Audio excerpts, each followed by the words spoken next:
সবাইকে আবার একবার স্বাগতম জানাই। আজকের যে ক্লাস আপনি দেখতে পাচ্ছেন পেডাগোজির বেশ কিছু প্রশ্ন আছে। তো তার আগের পার্ট আমরা 1 to 50 আমরা আগের ক্লাসে ডিসকাস করেছি 1 থেকে 50টা প্রশ্ন। ঠিক আছে, 1 থেকে 50টা প্রশ্ন আমরা আগের ক্লাসে ডিসকাস করেছি, আপনারা দেখতে পাচ্ছেন। তো আজকে আমরা তার বাকি যে প্রশ্নগুলা আমরা আজকে আলোচনা করতে চলেছি 51 to 100। ঠিক আছে, তো এই প্রশ্নগুলো আপনারা দেখতে থাকুন, খুব গুরুত্বপূর্ণ প্রশ্নগুলো। আপনাদের পরীক্ষায় কিন্তু এই প্রশ্নগুলো কিন্তু আসার যথেষ্ট চান্স রয়েছে। তো আমরা একদম দেরি করবো না, কথা বাড়াবো না, সরাসরি ডাইরেক্ট চলে যাবো আজকের মূল ক্লাসে। তো প্রশ্নগুলো কারেক্ট আনসার কি হয় আপনারা অবশ্যই আমাদের সঙ্গে কমেন্ট বক্সে জানাবেন কারেক্ট আনসার কি হয়। তো প্রথম প্রশ্ন কি দেওয়া আছে স্যার, নিচের কোনটি শিক্ষার্থীদের বাস্তব উদ্দেশ্যে ব্যবহার করতে উৎসাহিত করে?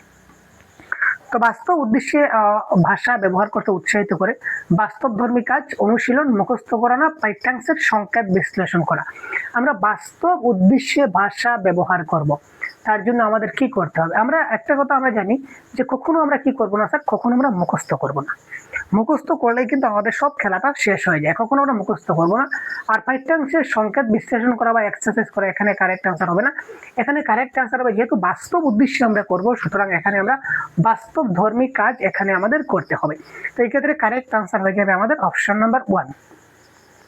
তারপর যদি আমরা দেখি, শ্রুতি একটি পত্রিকায় প্রকাশিত একটি ঘটনার নির্দিষ্ট তথ্য খুঁজে পড়ছে, এই ধরনের পাঠকে কি বলা হয়?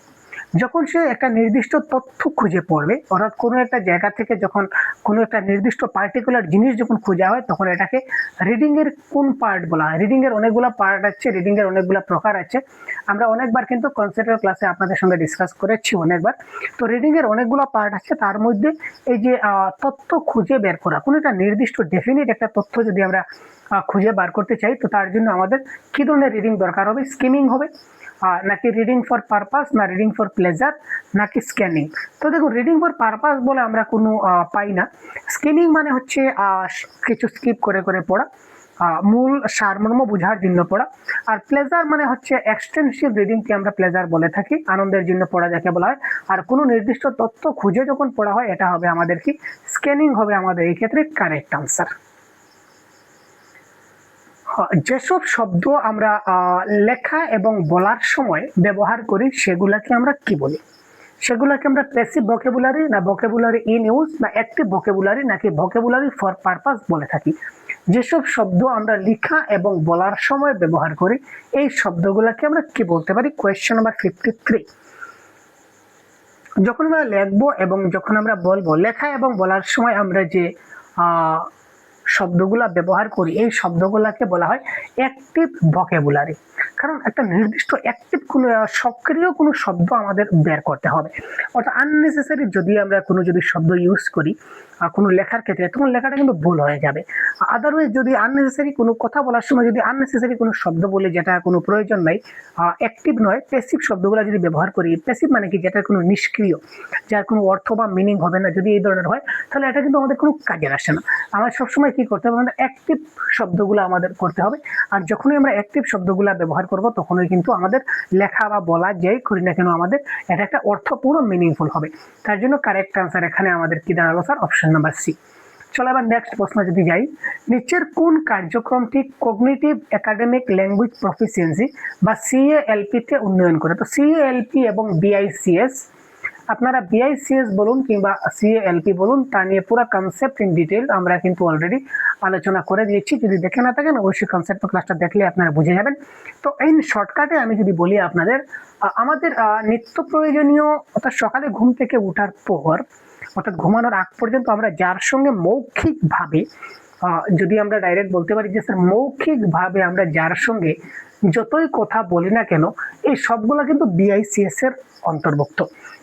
এবং পাঠ্যক্রম রিলেটেড বা কারিকুলাম রিলেটেড বা শিক্ষার ভাবে, এক কথায় যদি বলি বইগত বিশেষ অর্থাৎ বই থেকে কিছু পড়া বা বই থেকে রিডিং পড়া, মানে এদের পাঠ্যক্রম রিলেটেড যদি কিছু আমরা পড়ি, এটাকে বলা হবে সিএএলপি। আর এমনিতেই পাঠ্যক্রম ছাড়া আমরা যে মার সঙ্গে কথা বলি, বাবার সঙ্গে কথা বলি, কোনো দোকানে গিয়ে কথা বলি, বন্ধু বান্ধবের সঙ্গে কথা বলি, দৈনন্দিন জীবনে আমরা অনেক কথা বলি, এই সবগুলা কথাকে বলা হয় বিআইসিএস।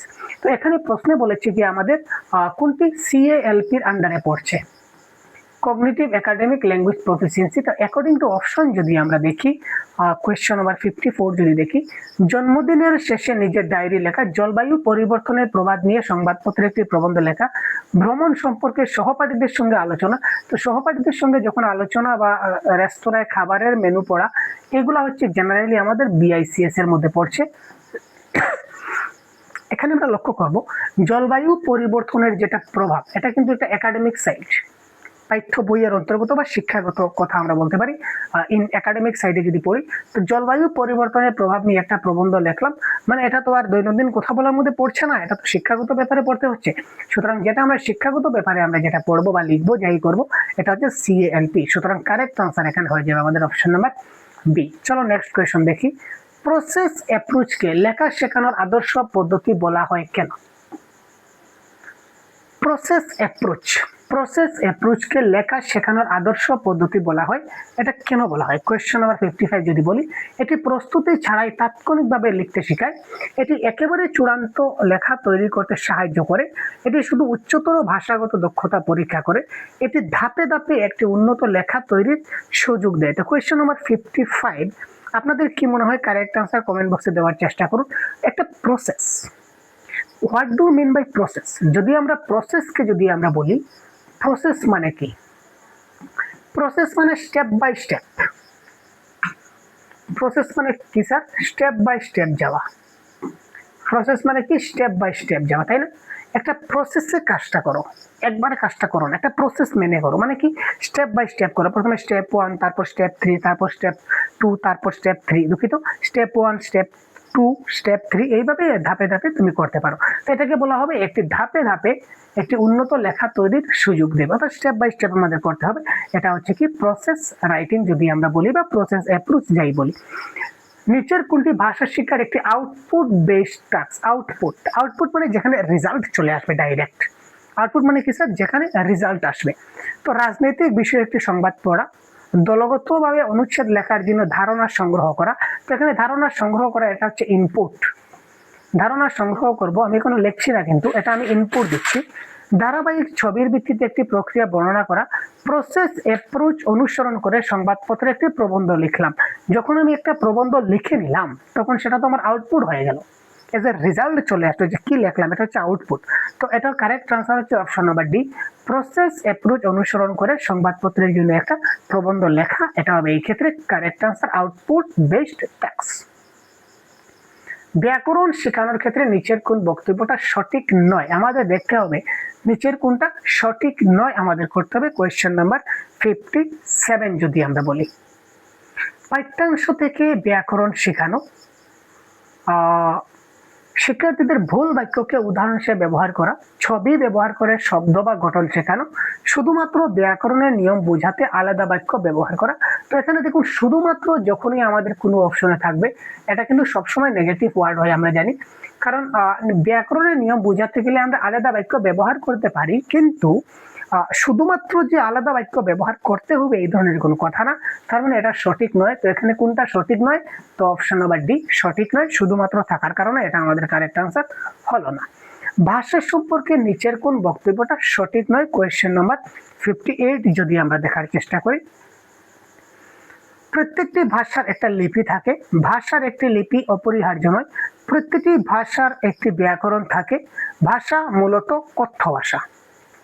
তো নিচের কোনটা সঠিক নয় যদি বলি আমরা, কোয়েশ্চেন নাম্বার 58 যদি আমরা বলার চেষ্টা করি, ভাষা সম্পর্কে নিচের কোন বক্তব্যটা সঠিক নয়? প্রতিটি ভাষার একটা লিপি থাকে, ভাষার জন্য লিপিটা অপরিহার্য নয়, এটাও সত্য, কারণ হচ্ছে অনেক সাংকেতিক ভাষা থাকে, তাই না? সাংকেতিক ভাষার ক্ষেত্রে কিন্তু লিপির প্রয়োজন হয় না, এটাও তো একটা ভাষা, সংকেত ভাষা। তো এটা অপরিহার্য নয় বলেছে, কারণ এটা লিপিটা থাকলেও চলে, না থাকলেও চলে, না থাকলে সে সাংকেতিক ভাষা হয়ে যায়, ম্যান্ডেটরি বলে কোনো কিছু না। ভাষার একটা নির্দিষ্ট ব্যাকরণ থাকে, ভাষা মূলত কথ্য ভাষা। মূলত কথ্য ভাষা আমরা বলতে পারি না, কেন বলতে পারি না স্যার? কারণ ভাষা মূলত কথ্য ভাষা হয় এবং লেখ্য ভাষা তো হয়, আমরা জানি তো লেখ্য ভাষা হতে পারে, কথ্য ভাষা হতে পারে। এখানে বলেছে মূলত কথ্য ভাষা, তো লেখ্য ভাষাটা কোথায় গেল? তো এটা সঠিক নয়, হচ্ছে কি মূলত কথ্য, এটা সঠিক নয়। কারণ হচ্ছে, কারণ ভাষা মূলত কথ্য ভাষা নয়, এটা লক্ষ্য ভাষা হতে পারে। মূলত কথ্য এবং লেখ্য দুই প্রকারের হতে পারে। যে ভাষা মূল্যায়ন পদ্ধতিতে একটি পাঠ্যাংশে প্রতি ষষ্ঠ শব্দ বাদ দেওয়া হয় তাকে কি বলা হয়? Question number 59।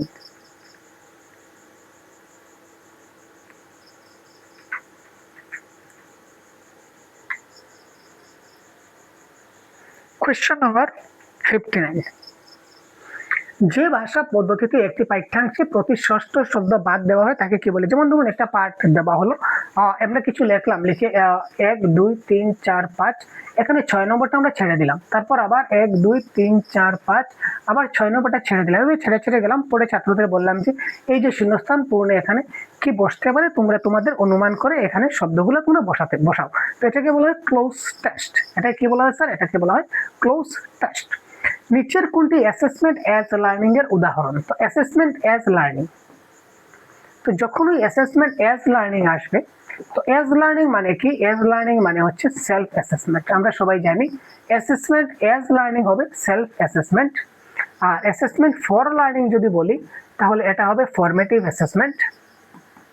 R assessment of learning যদি বলি তাহলে এটা হবে সামেটিভ অ্যাসেসমেন্ট। তো এখানে দেখি ফরমেটিভ হবে না, কারণ এখানে এস বলেছে। এখানে সামেটিভ হবে না, কারণ এখানে এস বলেছে। যদি অফ বলতো তাহলে সামেটিভ হতো। সাপ্তাহিক বা মাসিক পরীক্ষা এটাও কিন্তু ফরমেটিভের মধ্যে পড়ে যায়। সুতরাং প্রজেক্ট ওয়ার্ক এবং অ্যাসাইনমেন্ট এটা হচ্ছে সেলফ অ্যাসেসমেন্টের একটা উদাহরণ বা অ্যাসেসমেন্ট এস লার্নিং এর একটা উদাহরণ। বিকাশের একটি ক্রিটিক্যাল পিরিয়ড, যা সংকট কাল বলতে সেই সময়কে বোঝায় যখন কি হয়। ডেভেলপমেন্টের ক্ষেত্রে একটা ক্রিটিক্যাল পিরিয়ড রয়েছে বা বিকাশের একটি সংকট কাল রয়েছে। এই সংকট কাল বলতে আমরা কি বুঝি? 61 কি হবে স্যার? 61 একটি নির্দিষ্ট বয়স শেখা এবং অভিজ্ঞতার বিকাশের জন্য অত্যন্ত গুরুত্বপূর্ণ হয়। একটি নির্দিষ্ট বিকাশ পর্বে অভিজ্ঞতা শেখার উপর সবচেয়ে বেশি প্রভাব পড়ে। গুরুত্বপূর্ণ অভিজ্ঞতা শেখার সময় বিকাশের সর্বাধিক প্রভাব ফেলে। অভিজ্ঞতার চেয়ে সময়কালেই শিখন এবং বিকাশের গুরুত্বপূর্ণ। এখানে দেখুন, একটা নির্দিষ্ট বিকাশ পর্বে যখন একটা নির্দিষ্ট বিকাশ হবে তখন অভিজ্ঞতার উপর কিন্তু বিশেষ গুরুত্ব প্রকাশ করে। কারণ হচ্ছে আমাদের এক্সপিরিয়েন্স উপর বেস করে যে আমরা কতটুকু কি করতে চলেছি। সুতরাং অভিজ্ঞতার শেখার উপর সর্বাধিক প্রভাব পড়ে, এটা হবে এই ক্ষেত্রে কারেক্ট আনসার। মাদার রেসা, তো মাদার রেসা এটার অন্য নাম কি? মাদার রেসা 62 এটা হচ্ছে চাইল্ড সেন্ট্রিক স্পিচ। শিশুরা যেভাবে কথা বলে এটাকে বলা হয় মাদার রেসা।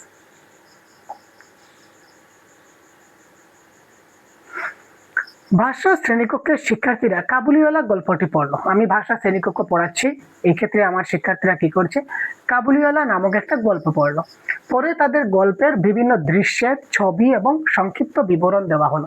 পরে আমি তাদের এই গল্পের বিভিন্ন দৃশ্য এবং কিছু ছবি এবং তার সংক্ষিপ্ত একটা বিবরণ দিলাম। কয়েকজন শিক্ষার্থী সেই দৃশ্যগুলির অভিনয় করলো। কয়েকজন শিক্ষার্থী কি করলো? সেই দৃশ্যগুলো তারা অভিনয় করলো এবং অন্যরা কি করলো? সেটা দেখলো বা পর্যবেক্ষণ করলো। এই প্রক্রিয়াটিকে আমি কি বলতে পারি? পর্যবেক্ষণ, প্রাসঙ্গিকরণ, না কগনিটিভ জ্ঞানীয় শিক্ষানবিশতা, না সহযোগিতামূলক শিক্ষণ কোলাবোরেশন। তো এই ক্ষেত্রে 63 কি হবে? একটু ভাববার বিষয় আছে 63।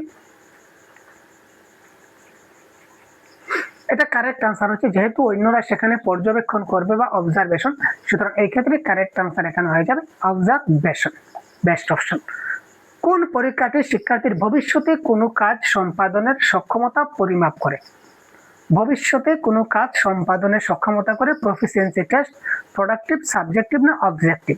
64 দেখুন, ভবিষ্যতে কোনো একটা কাজ সে করতে পারবে কিনা না সেটা আমরা কিসের উপর ডিপেন্ড করি? তার প্রফিসিয়েন্সির উপরে, যে সে কতটুকু প্রফিসিয়েন্ট রয়েছে।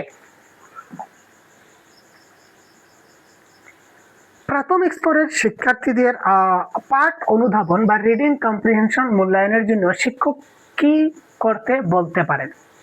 প্রাথমিক স্তরে একজন শিক্ষার্থীদের যদি কোনো পাঠ অনুধাবন করতে হয় বা রিডিং কম্প্রিহেনশন করতে হয়, তো সেই রিডিং কম্প্রিহেনশনটা যদি আমরা মূল্যায়ন করি, তো মূল্যায়ন করার জন্য একজন শিক্ষক কি করতে বলতে পারে? যে তোমরা এই করো, গল্পটি নিজের ভাষায় পুনরায় বলা অথবা মূলভাবে সারাংশ লেখা, গল্পের একটি চরিত্রের দৃষ্টিকোণ থেকে একটা ডায়েরি লেখা, নির্দিষ্ট শব্দভাণ্ডার ব্যবহার করে নতুন বাক্য লেখা, বিষয়টির সুবিধা এবং অসুবিধা নিয়ে আলোচনা করা।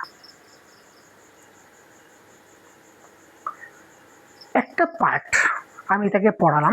ফর এক্সাম্পল যদি আমরা আগের প্রশ্নতে যাই, তাহলে কাবুলিওয়ালা একটা গল্প, কাবুলিওয়ালা একটা গল্প আমরা ধরে নিই।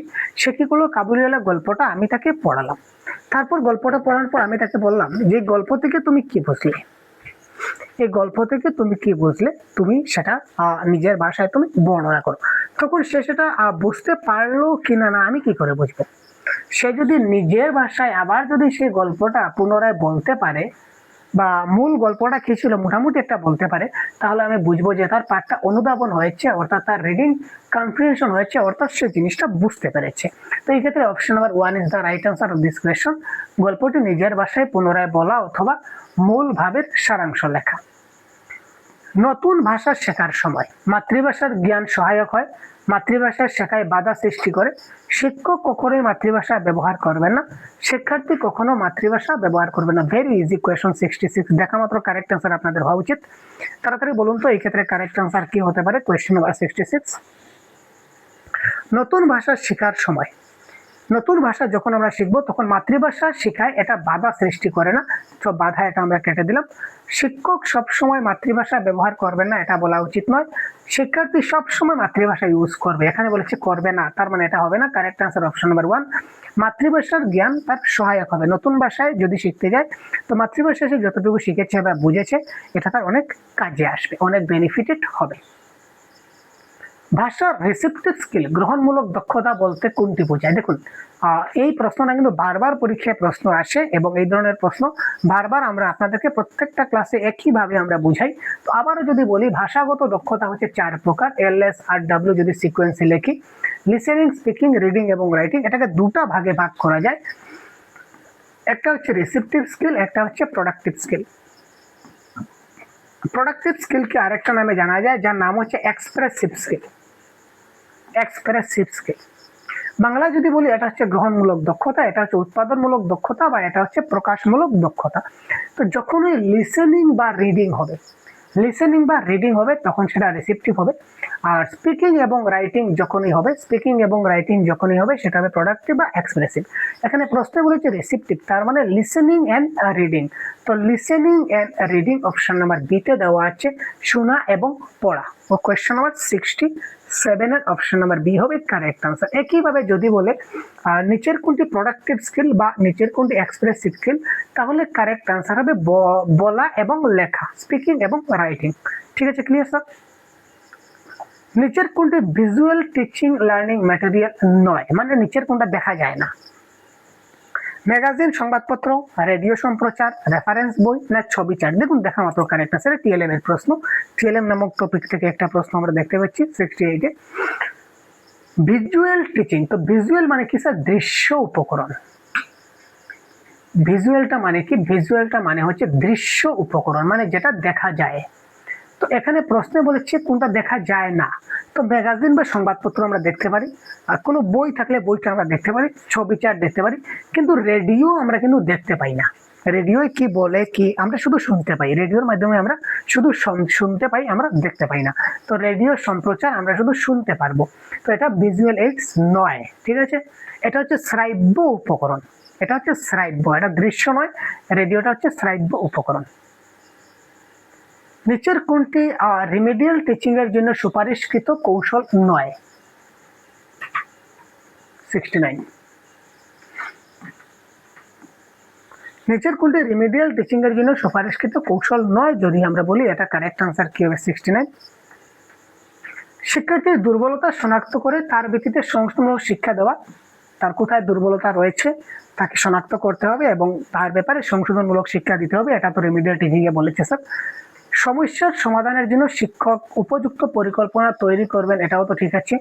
শিক্ষার্থী কোথায় ভুল করেছে তা বিশ্লেষণ করে উপযুক্ত ব্যবস্থা নেবেন, এটাও ঠিক আছে।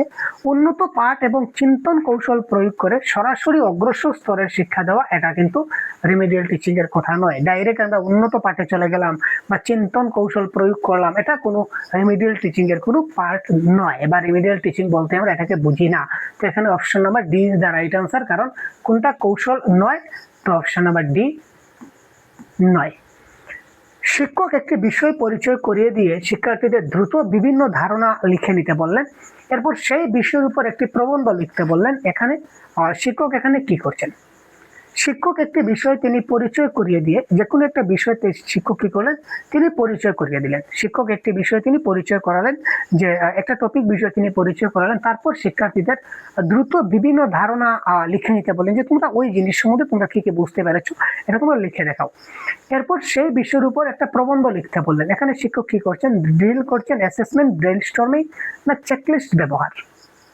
70। আমি একটা বিষয় আপনাদেরকে বোঝালাম, তারপর আমি এই রিলেটেড আপনাদের বললাম যে ওই নিয়ে আর কি তোমার মাথায় আসে বলো। যে কোনো একটা বিষয় আমি আপনাদের বললাম যে এটা হচ্ছে একটা কলম। এটা হচ্ছে কলম। কলম দিয়ে আমরা কি করতে পারি? কলম দিয়ে আমরা লিখতে পারি, খাতায় লিখতে পারি। ঠিক আছে, কলম দিয়ে খাতায় লেখা যায়। এটা হচ্ছে একটা কলম, তার ব্যবহার হচ্ছে কলম। কলম দিয়ে আমরা খাতায় লিখি। আচ্ছা, এরপর তোমরা কলম দিয়ে আর কি কি করতে পারো একটু লিখে তো দেখি। কলম দিয়ে তোমরা কি কি করা যায়, বা কলম দিয়ে আমরা কি কি করতে পারি, কলমের কি কি ব্যবহার রয়েছে, তুমি একটু লিখে দেখাও। তখন সঙ্গে সঙ্গে আমি ব্রেইনে চাপ দিলাম, ব্রেইনকে বললাম যে ব্রেইন তুই চিন্তা করে বের কর আর কি কি করা যায়। তার মানে এখানে আমি কি করছি? ব্রেইন স্টর্মিং করছি, বা চিন্তন করছি, বা চিন্তা করে বের করছি। কগনিটিভ লার্নিং থিওরি নিচের কোনটি বিষয়ে গুরুত্ব দেয় না? কগনিটিভ লার্নিং থিওরি নিচের কোনটি গুরুত্ব দেবে না? Question number 71। মানুষ জন্মগতভাবে ভাষা অর্জনের অন্তর্নিহিত ক্ষমতা নিয়ে জন্মায়, নম চমস্কি বলেছিলেন। ভুল, learning is a error is a part of learning, এটাও ঠিক আছে। মানুষ শেখায় যুক্তি এবং মানসিক প্রক্রিয়া, কিন্তু অভ্যাস গঠন বা হ্যাবিট ফর্মেশনের মাধ্যমে শেখাও, এটা কিন্তু কগনিটিভ থিওরি তারা বলেননি। ঠিক আছে না? তো অভ্যাসের মাধ্যমে মানুষ শিখে, বা হ্যাবিট ফর্মেশনের মাধ্যমে শেখা হয়, এটা কিন্তু কগনিটিভ লার্নিং থিওরির মধ্যে বলা নেই। আপনারা হয়তো পড়েছেন সব থিওরিগুলো, তো এটা নেই। সুতরাং অপশন নাম্বার সি হবে এই ক্ষেত্রে কারেক্ট আনসার। প্রতিটি ভাষার নিজস্ব ধ্বনি, গঠন এবং শব্দভাণ্ডার রয়েছে। প্রত্যেকটা ভাষার এক একটা নিজস্ব ধ্বনি আছে, নিজস্ব গঠন আছে এবং নিজস্ব শব্দভাণ্ডার রয়েছে। ভাষার এই যে বৈশিষ্ট্যকে আমরা কি বলতে পারি? Question number 72। ভাষাটা ইচ্ছামূলক, ভাষা একটা দক্ষতা ভিত্তিক, ভাষা একটা সিস্টেমেটিক, না ভাষা কেবল মানুষের জন্য নির্দিষ্ট? তো এটা কারেক্ট আনসার হবে language is a system of system. ভাষাটা হচ্ছে একটা সুসংগঠিত ব্যবস্থা। তো এটা কারেক্ট আনসার হবে, system is the right answer of this question. Fluency বা সাবলীলতা বলতে কি বোঝায়? Next question 73। ফ্লুয়েন্সি বা সাবলীলতা সঠিক বানানে লেখা, নিজের ভাষায় গল্পের সারাংশ লেখা, ব্যাকরণের নিয়ম ব্যাখ্যা করা, সাবলীলভাবে বলা পড়া এবং লেখা। কি হতে পারে 73? আপনারা একটু বলুন তো কারেক্ট আনসার কি হতে পারে 73? ফ্লুয়েন্সি মানে সাবলীল, তাই না? তো সাবলীল ভাবে যে বলতে পারবে, পড়তে পারবে এবং লিখতে পারবে, সেটাকে আমরা বলতে পারি ফ্লুয়েন্সি বা সাবলীলতা। Very easy question. একজন শিক্ষার্থীকে মূল্যায়নের সময় শিক্ষক তার অগ্রগতির তুলনা করবেন। একজন শিক্ষার্থীকে আমরা তার যখন মূল্যায়ন করব, তখন শিক্ষক তাকে তুলনা করতে পারেন। কার সঙ্গে তুলনা করবেন? অন্যান্য শিক্ষার্থীদের সঙ্গে না ভাই।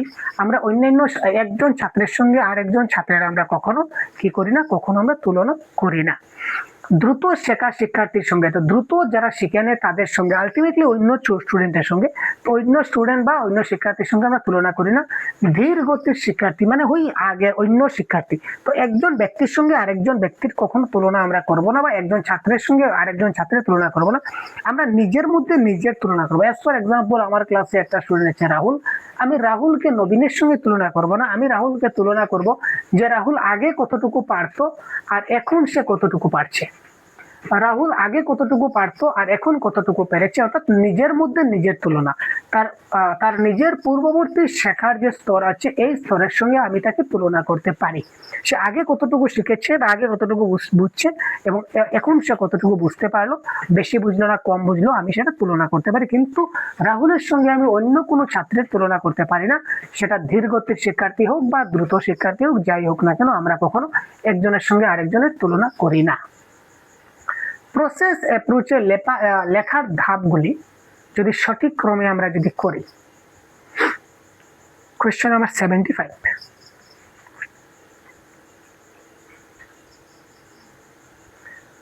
প্রথমে আসবে ব্রেনস্টর্মিং। মনে রাখবেন সবের প্রথমে কি আসে, প্রথমে আমাদের আসে ব্রেনস্টর্মিং। যদি লিখনের আমরা যদি ধাপ বলি, তো প্রথমেই আমাদের কিন্তু ব্রেনস্টর্মিং আসে বা চিন্তা করা, যে কি লিখবো তা নিয়ে আগে আমাকে চিন্তা করতে হবে। তো প্রথমেই আমার বি আসবে।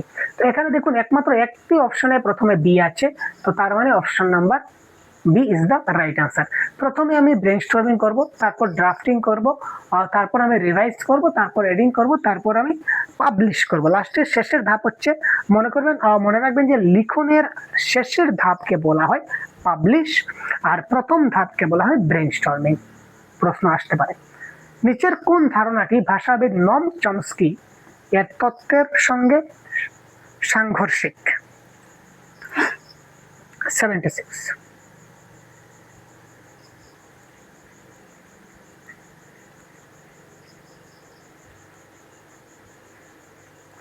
এই একটু প্রশ্ন যদি আমরা যদি সহজ করি, যে নম চমস্কি ভাষা সম্বন্ধে কি কথা বলেছিলেন ভাষার সঙ্গে সম্পর্কিত? নম চমস্কির সঙ্গে সম্পর্কিত যদি আমরা বলি প্রশ্নটা, তো আনসারটা কি দাঁড়াবে? মানুষের ভাষা অর্জনের সহজাত ক্ষমতা রয়েছে, এটা হবে কারেক্ট আনসার। কারণ নম চমস্কি বলেছিলেন যে মানুষের মধ্যে ভাষা অর্জনের সহজাত ক্ষমতা রয়েছে, তার মধ্যে একটা ডিভাইস থাকে যাকে বলা হয় এলইডি, ল্যাঙ্গুয়েজ অ্যাকুইজিশন ডিভাইস, যার মধ্যে সে কি করে ভাষাটা শিখতে পারে। তৃতীয় শ্রেণীর শিক্ষার্থীরা দ্বিতীয় ভাষা হিসাবে ইংরেজি শিখছে। ক্লাস 3 যারা ছাত্র আছে তারা L2 হিসাবে তারা কি করছে, এবারে L2 হিসাবে তারা ইংলিশ ভাষাটাকে শেখার চেষ্টা করছে বা শিখছে। তাদের শব্দভান্ডার এবং বানান শেখানোর জন্য সবচেয়ে কার্যকর উপকরণ কোনটি? অর্থাৎ L2 শেখানোর জন্য বা ল্যাঙ্গুয়েজ 2 শেখানোর জন্য আমরা তাকে কি করে শেখাতে পারি বা কোন উপকরণটা বেস্ট হবে? Podcast, writing temples, picture dictionary না বাইলিঙ্গুয়াল টেক্সট? 77।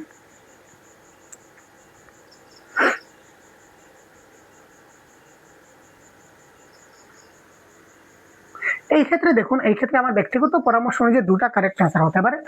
একটা হচ্ছে পিকচার ডিকশনারি, অর্থাৎ এই শব্দ ভান্ডার যেগুলো শেখাবো তাদের শব্দ ভান্ডারগুলো যদি বা বানানগুলো যদি পিক্টোরিয়াল প্রেজেন্টেশনের মাধ্যমে শেখানো যায়, যেমন আমরা যদি এইভাবে তাকে যদি একটা ছবি যদি তার মধ্যে যদি থাকে, ধরে নিন আমি একটা ছবি অঙ্কন করি আপনাদের সামনে, একটা ছবি যদি আমি আপনাদের সঙ্গে অঙ্কন করি, তো এই ছবিটাকে কি বলা হয় যদি আমরা বলি, তো এই ছবিটাকে ছবির পাশে যদি আমরা লিখে দিই আমব্রেলা, তাহলে সে বুঝে যাবে যে এই ছবিটার নাম হচ্ছে আমব্রেলা। তখন সে অটোমেটিক্যালি বুঝতে পারবে যে এটাকে বলা হয় ছাতা, ছাতাকে কি বলা হয়? আমব্রেলা বলা হয়। তো আলটিমেটলি সে দ্বিতীয় ভাষা যেহেতু ইংরেজি শিখছে, তো আমব্রেলা যদি এই ছবির পাশে যদি আমরা আমব্রেলাটা লিখে নিই, তখন সে আমব্রেলাটা শিখে নেবে। এই জন্য বলা হচ্ছে যে picture dictionary is the right answer of this question. চলো, টোটাল ফিজিক্যাল রেসপন্স বা টিপিআর পদ্ধতি অনুযায়ী একজন শিক্ষককে কি করতে হবে? Question number 78। বিষয়ভিত্তিক বিভিন্ন খেলা বা শারীরিক কার্যক্রম পরিচালনা করতে হবে। শিক্ষার্থীদের মধ্যে ইংরেজিতে আলোচনা করতে হবে, এটা ডাইরেক্ট কাটো। উপযুক্ত শারীরিক ক্রিয়ার সঙ্গে শব্দ যুক্ত করে শব্দভান্ডার শেখাতে হবে। বাস্তব জীবনের কাজ সম্পন্ন করতে শিক্ষার্থীদের ইংরেজি ব্যবহার করতে হবে। এখানে কিন্তু কোনো ভাষার কথা বলা হয়নি, তাই ইংরেজি আমরা কাটলাম। এখানে দেখুন বিষয়ভিত্তিক বিভিন্ন খেলা এবং শারীরিক কার্যক্রমের থেকে ভালো কারেক্ট আনসার হবে অপশন নাম্বার সি। কারণ উপযুক্ত শারীরিক ক্রিয়ার সঙ্গে শব্দ যুক্ত করব, উপযুক্ত শারীরিক ক্রিয়ার সঙ্গে যখন শব্দ কানেক্ট করব, তখন সেটা হয়ে যাবে টিপিআর পদ্ধতি বা টোটাল ফিজিক্যাল রেসপন্স হয়ে যাবে। কারণ যে বিষয় আমি পড়াতে যাচ্ছি বা যে বিষয় সম্পর্কে তাকে আমি জানাতে যাচ্ছি, ওই বিষয় অনুযায়ী যদি আমি শারীরিক কার্যক্রম করি পার্টিকুলার ওই বিষয়ে, তখন সে ওই পার্টিকুলার বিষয়টাই শিখতে পারবে।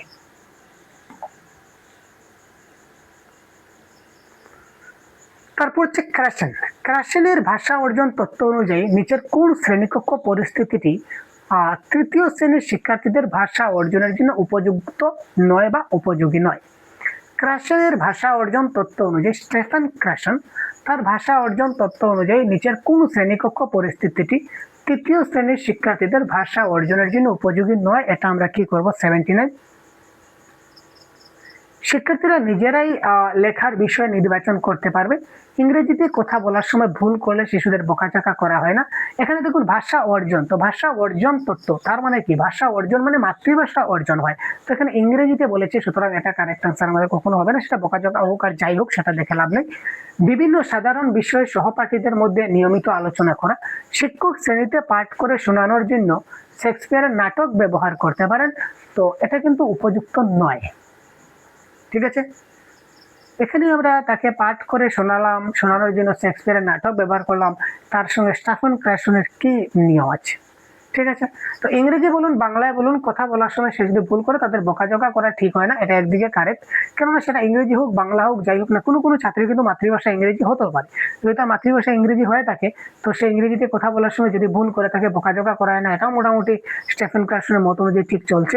কিন্তু আমরা ওই শেক্সপিয়ারের নাটক ব্যবহার করব শ্রেণীতে পাঠ করে শোনার জন্য, সেটা কি ধরনের ব্যাপার, সুতরাং সেটা নিয়ম নয়। তো স্টেফেন ক্রাশনের পার্টিকুলার যে তথ্যটা আমি দিয়ে দিচ্ছি, আমার চ্যানেলে পেয়ে যাবেন আপনারা ফ্রি অফ কস্টে, ইউটিউবে দেওয়া আছে স্টেফেন ক্রাশনস থিওরি। এই তথ্যটা আপনারা একবার পড়ে নেবেন, বুঝে নেবেন, তখন আপনারা জিনিসটা আরো ভালো করে ক্লিয়ার হবেন।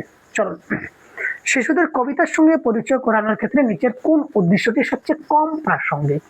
আমি তাকে কবিতা শেখাবো এবং কবিতা শেখানোর জন্য বা কবিতার সঙ্গে পরিচয় করানোর জন্য নিচের কোন উদ্দেশ্যটা আমার ক্ষেত্রে কম প্রাসঙ্গিক হবে বা জিনিসটা ভালো হবে না?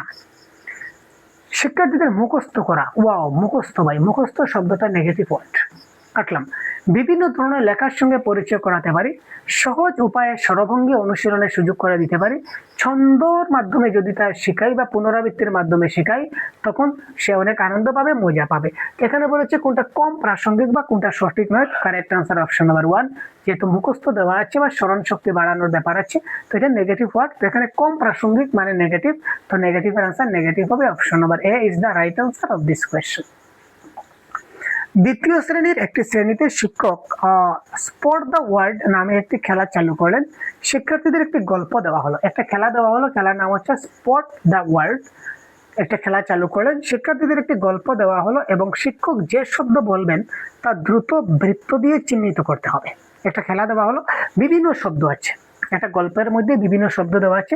ছাত্রদেরকে বলা হলো যে আমি যে শব্দটা বলবো ওই শব্দটা যদি আমি সুযোগ বলি তাহলে এখানে তোমরা গুণ করবে, যদি আমি উপায় বলি তাহলে তোমরা এখানে গুণ করবে, যদি আমি শব্দ বলি তাহলে এখানে তোমরা গুণ করবে। এই ধরনের একটা খেলার ব্যবস্থা করা হয়েছিল। শিক্ষক যে শব্দ বলেন তার দ্রুত বৃত্ত চিহ্নিত দিয়ে গুণ করতে হবে। এই কার্যক্রমটি মূলত কোন ধরনের ভাষাগত দক্ষতা বৃদ্ধি করবে? প্রুফ রিডিং, স্ক্যানিং, অনুমান ভিত্তিক পাঠ না নিবিড় পাঠ? Question number 81। এখানে আমি শব্দ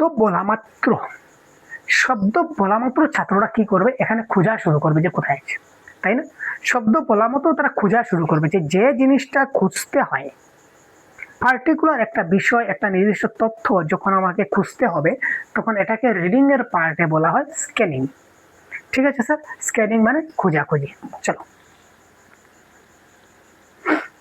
চতুর্থ শ্রেণীর শিক্ষার্থীরা দ্বিতীয় ভাষা হিসাবে তারা ইংরেজি শিখছে। চতুর্থ শ্রেণীর যে ছাত্র আছে তারা L2 হিসাবে ইংরেজি শিখছে। Very good. মূল্যায়নে দেখা গেল অধিকাংশ দ্বিতীয় শ্রেণীর স্তরের পাঠ্য বই তারা পড়তে পারে। চতুর্থ শ্রেণীর ছাত্ররা দ্বিতীয় শ্রেণীর বই পড়তে পারে। নিচের কোন শ্রেণীকক্ষ কার্যক্রমটি সর্বাধিক শিক্ষার্থীকে অংশগ্রহণ এবং শেখার সুযোগ দেবে?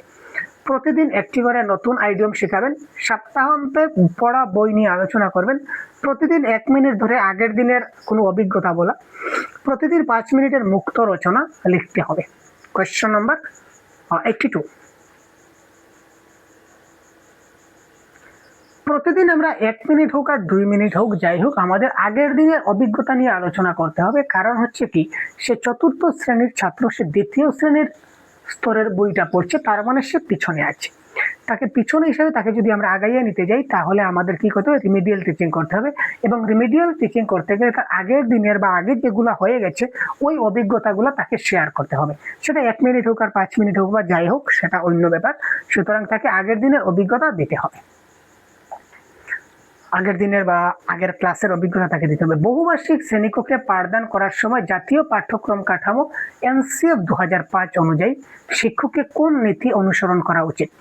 মাল্টিল্যাঙ্গুয়াল ক্লাসরুমে আমাদের NCF 2005 মতে কি করতে হবে? অধিক এক্সপোজারে ইংরেজি দক্ষতা বাড়াতে হবে, ভাষাগত বৈচিত্র্য ইংরেজি শিক্ষাকে বাধাগ্রস্ত করে, ড্রিল বা নিয়মিত অনুশীলনে শেখার একটা প্রধান উপায়, শিশুর ভাষা শিশুর সাংস্কৃতিক এবং সামাজিক পরিচয়ের একটা গুরুত্বপূর্ণ অংশ। 83 যদি আমরা বলি, তো এখানে দেখি আমরা এখানে কিন্তু বহুভাষিক মানে কি স্যার? বহুভাষিক মানে অনেকগুলো ভাষা শেখাবো, এখানে শুধু ইংরেজিকে প্রাধান্য দেওয়া হচ্ছে, এটা কারেক্ট আনসার হবে না। এখানে বলেছে যদি ভাষাগত বৈচিত্র্য থাকে তাহলে ইংরেজি শিক্ষণকে বাধাগ্রস্ত করবে, এই ধরনের কখনো করবে না। আর ড্রিল হচ্ছে নেগেটিভ ওয়ার্ড, আমরা ড্রিলগত ভাবে শেখাকে শেখাই, মানে জবরদস্তি রাট্টা লাগানা, মুখস্থ করা নিয়ে ড্রিল করা এই ধরনের শেখাই না, এটাও ক্যান্সেল। তো কারেক্ট আনসার হবে তার বিভিন্ন সাংস্কৃতিক এবং সামাজিক পরিচয়ের একটা গুরুত্বপূর্ণ পার্ট আমরা বলতে পারি। সুতরাং correct answer option number D. নিচের কোন শিক্ষণ পদ্ধতি টেন্স শেখানোর ক্ষেত্রে প্রাসঙ্গিক পদ্ধতি অনুসরণ করছে? আমি ছাত্রদের কি শেখাচ্ছি? ক্রিয়ার কাল। এখানে বাংলায় তো টেন্স না দিয়ে আপনাদের ক্রিয়ার কাল দিতে পারে। যদি আমরা ছাত্রদেরকে ক্রিয়ার কাল শেখাতে যাই এবারে, তো কাল শেখানোর জন্য কোনটি আমাদের প্রাসঙ্গিক হবে? বিভিন্ন টেন্সের নিয়ম একক বাক্যের মধ্যে ব্যাখ্যা করা, প্রতিদিন প্রথম ভাষায় টেন্সের ধারণা প্রয়োগ করতে বলা, নিয়ম ভিত্তিক ওয়ার্কশিট করানো, বিভিন্ন টেন্স ব্যবহৃত একটি সংলাপ ব্যবহার করে শেখানো। 84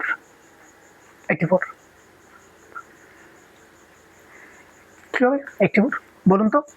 দেখুন, ডায়লগ বা সংলাপ, এই ডায়লগ সংলাপ কিন্তু ছাত্ররা খুব মজা বা আনন্দ পায়। যে কোনো একটা চিত্র অভিনয় করুন, যে কোনো একটা ড্রামার পার্ট করুন, যেটাকে বলা হয় রোল প্লে। যখন আমরা রোল প্লে করবো তখন আমরা সংলাপ বলবো আর ডায়লগ বলবো, তখন আমরা এই যে টেন্স সম্বন্ধীয় বা কাল সম্বন্ধীয় যেগুলা ব্যবহৃত হয় এই ধরনের আমরা ডায়লগ নিয়ে আলোচনা করব, তখন ছাত্ররা খুব তাড়াতাড়ি শিখে যাবে। তো কারেক্ট আনসার হচ্ছে option number 4। The red ball quickly fell onto the floor, which was already wet and rolled away. এই বাক্যে কিরণ কুইকলি অ্যান্ড এওয়ে শব্দ দুটিকে অ্যাডভার্ব হিসাবে চিহ্নিত করেছে। নিচের কোন ভুল ধারণাটি তার থাকতে পারে? কুইকলি অ্যান্ড এওয়ে, কুইকলি এবং এওয়ে যে দুটা শব্দ আছে, দুটা শব্দকে সে বলেছে যে এই দুটা হচ্ছে অ্যাডভার্ব। এখানে ছাত্রের কোন ভুল ধারণাটা থাকতে পারে? 85 কি বলেছে দেখি। অ্যাডভার্ব শুধুমাত্র ভার্বকে বিশেষিত করে, অ্যাডজেক্টিভকে নয়। সব অ্যাডভার্বের শেষে এলওয়াই থাকে, এলওয়াই থাকে, তো এখানে তো আমাদের এলওয়াই নাই, তাহলে তার ভুল ধারণা কি করে থাকলো? অ্যাডভার্ব সবসময় ভার্বের পরে বসে, এই ধরনের কোনো ব্যাপার এখানে দেখতে পাচ্ছি না, কোনো ভুল নেই। কিরণ অ্যাডভার্ব সঠিকভাবে চিহ্নিত করেছে, এটাও নয়। তো কারেক্ট আনসার হচ্ছে অপশন নাম্বার 1। অ্যাডভার্ব শুধু যে ভার্বকে বিশেষিত করে, অ্যাডজেক্টিভকে নয়, এটা তার হচ্ছে এই ক্ষেত্রে ভুল ধারণা। পঞ্চম শ্রেণীর শিক্ষার্থীদের মাইসেলফ বিষয়ে রচনা লেখার পর অ্যাসেসমেন্ট অ্যাজ লার্নিং নিশ্চিত করতে শিক্ষক কোন প্রশ্নটি করবেন? পঞ্চম শ্রেণীর শিক্ষার্থীদের আমি বললাম যে মাইসেলফ ব্যাপারে একটা রচনা, মাইসেলফ মানে তোমার ব্যাপারে তুমি একটা রচনা লেখো।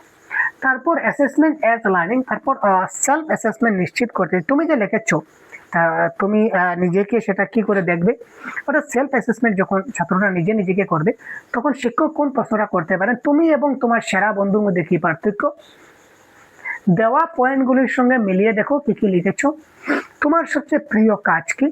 নিজের সম্পর্কে কোন বিষয়গুলি লিখবে তা কিভাবে নির্বাচন করলে? এখানে সেলফ অ্যাসেসমেন্টের ব্যাপারে কোনটা কারেক্ট আনসার হতে পারে? 86। সে নিজেকে নিজে বিচার করবে, তার মানে নিজের সম্পর্কে সে কোন বিষয়গুলো লিখবে সেটা সে কিভাবে নির্বাচন করলো, সেটা তার ব্যাপার, সে কিভাবে, এটা সেলফ অ্যাসেসমেন্ট। তো সুতরাং correct answer option number D. ভারতীয় সংবিধান অনুযায়ী ইংরেজির ভাষার মর্যাদাটা কি? এই প্রশ্নটা মোস্ট ভেরি ইম্পর্টেন্ট, আপনারা মাথায় রাখুন। হিন্দি হচ্ছে অফিসিয়াল ল্যাঙ্গুয়েজ, আমি আবার বলে দিই, হিন্দিটাকে বলা হয় এজ এ অফিসিয়াল ল্যাঙ্গুয়েজ ভারতীয় সংবিধানে, সরকারি ভাষা।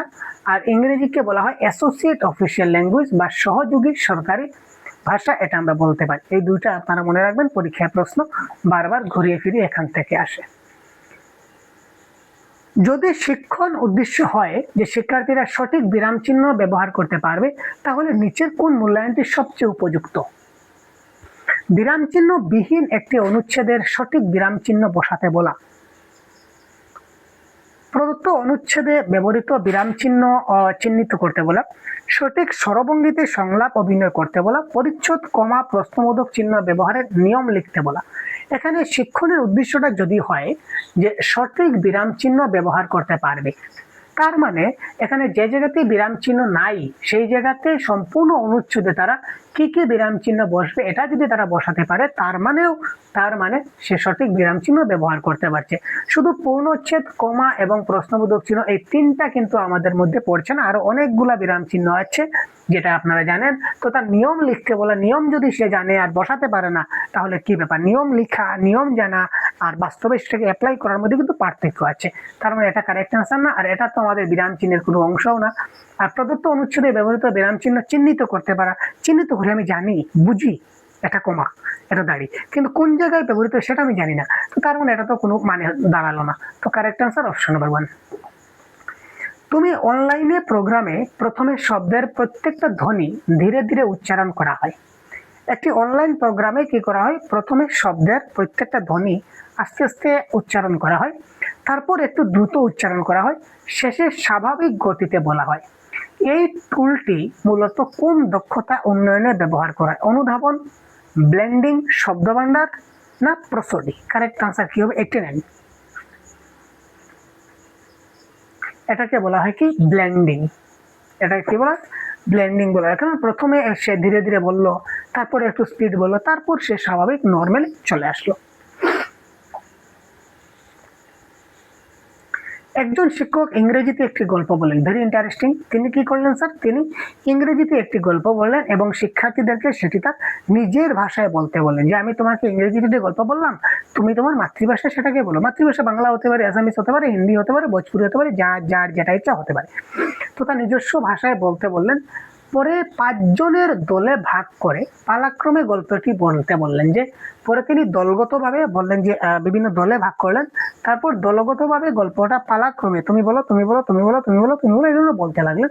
এখানে কোন কৌশল অনুসরণ করা হচ্ছে? বহুভাষিকতা, দ্বিভাষিকতা, ট্রান্সল্যাঙ্গুয়েজ না দলগত কাজ? 90।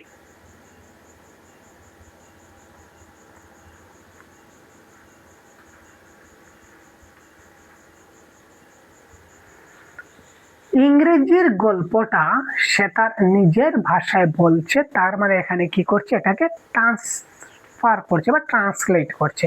সুতরাং ট্রান্সল্যাঙ্গুয়েজিং হবে কারেক্ট আনসার। যে ট্রান্সলেট করে তো বলছে।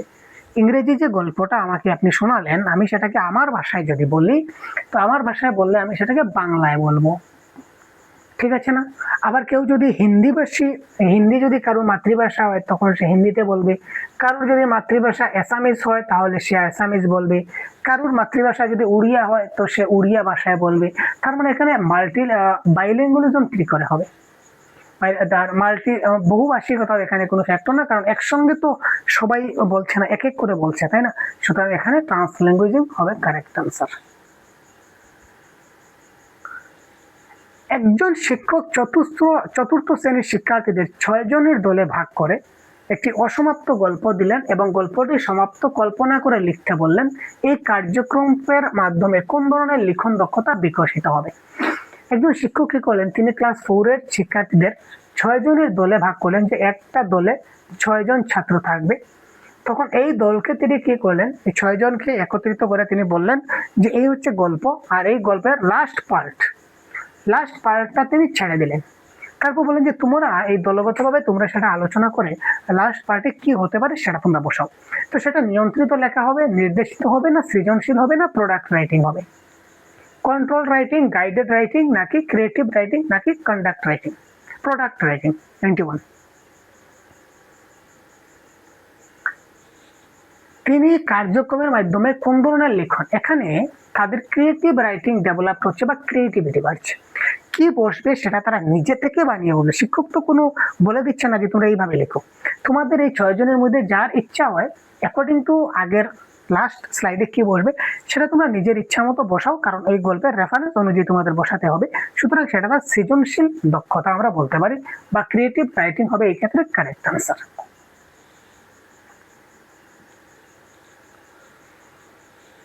ভাষা শেখার ক্ষেত্রে অভিধানের নিচের কোন ব্যবহারটি সবচেয়ে কম গুরুত্বপূর্ণ? মানে ডিকশনারি, আমরা যেটাকে বলি ভাই ডিকশনারি। তো ডিকশনারি ব্যবহারের কোন ব্যবহারটি সবচেয়ে কম গুরুত্বপূর্ণ? শব্দের বানান যাচাই করা, শব্দের অর্থ জানা, শব্দের প্যাসিভ ভয়েস জানা, শব্দের পার্ট অফ স্পিচ জানা। 92।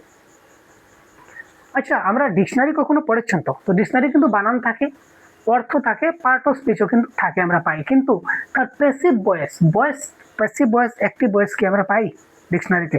আমরা কখনো পাই না। সুতরাং কম গুরুত্বপূর্ণ হচ্ছে প্যাসিভ ভয়েস জানা। কগনিটিভ শেখার তত্ত্ব অনুযায়ী নিচের কোন বিষয়ে গুরুত্ব দেয় না? সেটা অলরেডি একবার আমরা দেখিয়ে দিয়েছি 93। শিক্ষার্থীদের লেখন দক্ষতা গড়ে তোলার সময় একজন ভাষা শিক্ষকের সবচেয়ে বেশি গুরুত্ব দেওয়া উচিত। লিখন দক্ষতা যদি আমরা শক্তিশালী করতে চাই, একজন ছাত্রের বা একজন স্টুডেন্টের যদি আমরা লিখন দক্ষতা বা রাইটিং স্কিল আমরা যদি ডেভেলপ করতে চাই, তখন আমাদের কোথায় বেশি গুরুত্ব? সুন্দর হাতের লেখা, ব্যাকরণগত শুদ্ধতা, শব্দ সীমা, না ভাব প্রকাশ? 94।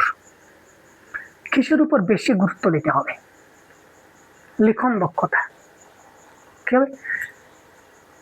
একটা স্টুডেন্ট যা লেখলো সেটা দিয়ে তার মনের ভাবটা ঠিকঠাক প্রকাশ করতে পারলো কিনা না তার উপর ডিপেন্ড করে ভালো লেখা। সুন্দর হাতের লেখা, সুন্দর করে লিখলাম, গুড গুড গুড গুড করে কি লিখলাম আমি জানি না, কি লিখলাম পরে কোনো অর্থই মিলাতে পারছি না, তো সেটা হবে ব্যাকরণগত শব্দ সীমা হলে হবে না, তো কারেক্ট আনসার হবে ভাব প্রকাশ। আমি যা লিখলাম আমার লিখনের মাধ্যমে আমি যেটা ভাব প্রকাশ করতে যাচ্ছি, এই ভাবটা ঠিকঠাকভাবে প্রকাশ করতে পারলাম কিনা না সেটা হচ্ছে গুরুত্বপূর্ণ।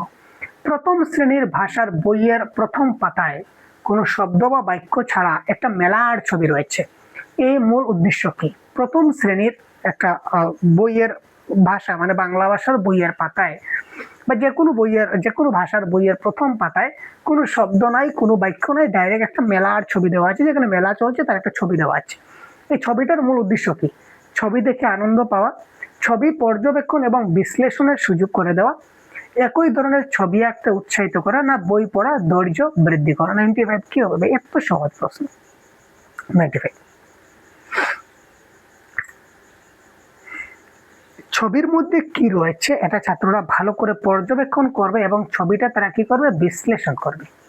ছবিটাকে বিশ্লেষণ করার তাকে সুযোগ দেওয়া, যে ছবির মধ্যে কি কি তুমি দেখতে পাচ্ছ, কে কি করছে, কিভাবে করছে, জিনিসটা আসলে কি হচ্ছে, সবগুলা ডিটেলস কিন্তু এখানে কি করতে পারছে? বিশ্লেষণ করার সুযোগ পাচ্ছে। অ্যাজারশন এবং রিজন থেকে কোয়েশ্চন নাম্বার 96। একজন শিক্ষককে ভাষার গঠন বা স্ট্রাকচারকে তার যোগাযোগমূলক কাজের সঙ্গে যুক্ত করে শেখানো উচিত, কারণ যোগাযোগমূলক কাজের অনুশীলন শিক্ষার্থীকে সমাজে কার্যকরভাবে ভাষা ব্যবহার করতে উৎসাহিত করে। তো 96 প্রশ্নের কারেক্ট আনসার কি হবে? আবার আমরা বাক্যটা পড়ি। একজন শিক্ষককে ভাষার গঠন বা ভাষার বাক্যের যেটা স্ট্রাকচার আছে, এই স্ট্রাকচারকে যোগাযোগমূলক কাজের সঙ্গে যুক্ত করে শেখানো উচিত। ইয়েস, যে ভাষা কি করে ব্যবহার করতে হয় সেটা জানতে হবে কমিউনিকেটিভ অ্যাপ্রোচের মাধ্যমে। কারণ আমি যদি ভাষা যদি জানি আর যদি আমি কমিউনিকেট করতে যদি না পারি তাহলে কিন্তু হলো না। অর্থাৎ কমিউনিকেট আমাকে করতে হবে ভাষা ক্ষেত্রে। যোগাযোগমূলক কাজের অনুশীলন শিক্ষার্থীকে সমাজে কার্যকরভাবে ভাষা ব্যবহার করতে উৎসাহিত করবে। সুতরাং দুটাই কারেক্ট এবং একটা আরেকটার সঙ্গে ব্যাখ্যা করছে। গাইডেড কম্পোজিশন সাধারণত কোন স্তরের পরিচয় করানো উচিত? গাইডেড কম্পোজিশন সাধারণত কোন স্তরে পরিচয় করানো উচিত? লেটেন্ট স্তর, আর্লি স্টেজ, না অ্যাডোলেসেন্স, নাকি অ্যাডাল্ট স্তর? Guided composition 97। এটা প্রাথমিক স্তরে আমরা কি করি? গাইডেড কম্পোজিশন করি, অর্থাৎ তাকে গাইড করে করে যাই, তাই না? আমরা একটু তাকে দেখিয়ে দিলাম, তারপর কি হবে? সে নিজে থেকে একটু করবে। যদি সেখানে আটকে যায় বা ফেসে যায় তখন একটু আমরা সাহায্য করি, যে স্ক্যাফোল্ডিং। তো এটাকে বলা হচ্ছে গাইডেড রিডিং। গাইডেড রিডিং বলুন বা গাইডেড রাইটিং বলুন, যাই বলুন। এক্সটেন্সিভ রিডিং এর প্রধান উদ্দেশ্য কি? এক্সটেন্সিভ রিডিং আনন্দের জন্য পড়া, পরীক্ষার জন্য পড়া, তথ্য সংগ্রহের জন্য পড়া, লেখক সম্পর্কে জানার জন্য পড়া। পরীক্ষার জন্য পড়া বলে কোনো পড়া নাই, লেখক সম্পর্কে জানার জন্য পড়ার কোনো পড়া নাই। তথ্য সংগ্রহের জন্য পড়া, এটাকে বলা হয় স্ক্যানিং। তথ্য সংগ্রহের জন্য যে পড়া এটাকে আমরা বলতে পারি স্ক্যানিং, আর আনন্দের জন্য পড়া এটাকে আমরা বলতে পারি এক্সটেন্সিভ রিডিং। সুতরাং কারেক্ট আনসার অপশন নাম্বার 1।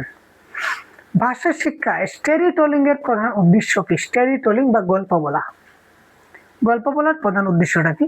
নৈতিক শিক্ষা দেওয়া, শিক্ষককে গল্প মুখস্থ করানো এটা কাটলাম।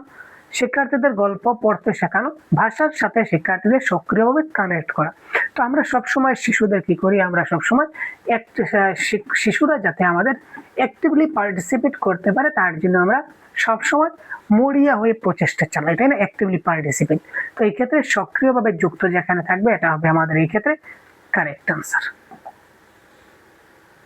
কোয়েশ্চন নাম্বার 100, ভাষা শিক্ষায় সম্পূরক পাঠ্য বা সাপ্লিমেন্টারি রিডার হিসাবে ছোট গল্প এবং অন্যান্য রচনা অন্তর্ভুক্ত করার প্রধান উদ্দেশ্য কি? কোয়েশ্চন নাম্বার 100, ভাষা শিক্ষার ক্ষেত্রে কিছুটা সাপ্লিমেন্টারি রিডার রয়েছে যেগুলো ছোট গল্প বলুন বা অন্যান্য রচনা এখানে অন্তর্ভুক্ত রয়েছে। তার উদ্দেশ্য কি? নিবিড় পাঠ উন্নয়ন, নৈতিক শিক্ষা প্রদান, ব্যাপক পাঠ না একাডেমিক দক্ষতা বৃদ্ধি। এই ক্ষেত্রে কারেক্ট আনসার কি হবে? কারণ দেখুন ছাত্রদের মধ্যে অনেক সময় পাঠ্যপুস্তক ছাড়াও এটাকে বলে সাপ্লিমেন্টারি রিডার বা আমরা র্যাপিড রিডার নামেও জানি। বিভিন্ন কিছু রিলেটেড গল্পের বই আমাদের দেওয়া হয় যেগুলো আমরা পড়ি। তো গল্পের বইটা পড়লে কি হয়, আমাদের মনে আনন্দ জাগে এবং উৎসাহ বৃদ্ধি হয়। তো ব্যাপক পাঠে উৎসাহিত করা বা এক্সটেন্সিভ রিডিং এর একটা পার্ট আমরা বলতে পারি। তো correct answer option number C is the right answer. তো এই ছিল আজকের ক্লাস। কেমন লাগলো অবশ্যই আপনারা জানাবেন এবং আশা করছি প্রত্যেকটা প্রশ্নের উত্তর আপনারা খুব ভালো করে বুঝতে পেরেছেন এবং এই ধরনের প্রশ্নের উত্তর কিন্তু আপনাদের এই ধরনের প্রশ্ন কিন্তু আপনার আপকামিং এক্সামে আসতে চলেছে, সেটা আপনি নিশ্চিন্ত থাকুন।